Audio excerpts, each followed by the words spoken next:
Au bord de la rivière, y a Cordy lavandière. Au bord de la rivière, y a Cordy lavandière. Trois coups de battoir, trois coups de savon, v'là comme les lavandières elles font. Au bord de la, au bord de la rivière. Au bord de la, au bord de la rivière. Je m'appelle Augustine Rambaud. Je suis née en 1767 au village de la Pommeraye, d'un père charmant et d'une mère lavandière. Toute petite avec mes sœurs, nous accompagnions notre mère au lavoir avec les autres lavandières qui mêlaient leurs chants au coup des battoirs. Je suis rentrée au couvent des Sœurs de la Charité à Angers l'année de mes 15 ans. Mais après le décès de ma mère, morte en couche en donnant naissance à mon petit frère, j'ai dû quitter le couvent afin d'aider mon père à subvenir aux besoins de notre famille. J'ai donc tout naturellement pris une place de lavandière au château Pinault, à Saint-Laurent-de-la-Plaine. En 1793, mon père est parti avec des gars du village suivre Catlino qu'il connaissait bien. Il est mort, tout comme le généralissime, à la bataille de Nantes cet été-là. Lorsque les Bleus ont ravagé mon village, tuant le reste de ma famille, j'ai rejoint la Grande Armée peu avant la bataille de Torfou. J'ai traversé la Loire avec monsieur Henri, apportant toute l'aide dont j'étais capable, bien entendu en tant que lavandière, mais aussi en prenant sous mon aile les enfants orphelins que chaque jour faisaient plus nombreux. Mon costume est fait d'une robe en droguet bleu clair que je porte sur une chemise longue en chanvre, des bas de laine et mes solides sabots de bois.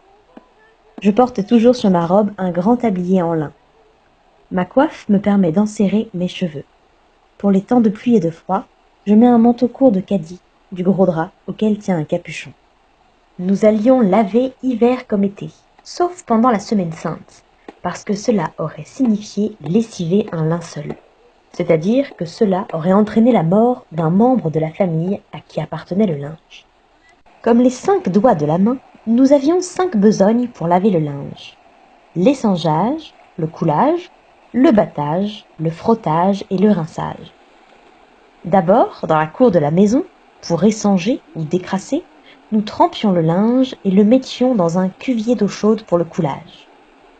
Après avoir mis le linge dans un charrier, un sac de toile, nous mettions par-dessus une charrée, une bonne couche de cendre de bois. Et enfin, nous versions de l'eau bien chaude avec notre vouillette, une pelle de bois creuse à long manche. Pour avoir un linge plus blanc, nous rajoutions des brassées d'ortie et de la menthe fraîche pour une bonne odeur. Après avoir couvert le linge d'un drap épais pour la nuit, nous le laissions jusqu'au matin avant d'aller au lavoir avec nos brouettes bien chargées. Là, nous posions au bord de l'eau notre planche à laver sur nos cabassons, des caisses bien remplies de paille pour nous agenouiller, puis nous commencions à battre le linge de nos battoirs et à le frotter avec des brosses en chien-dent.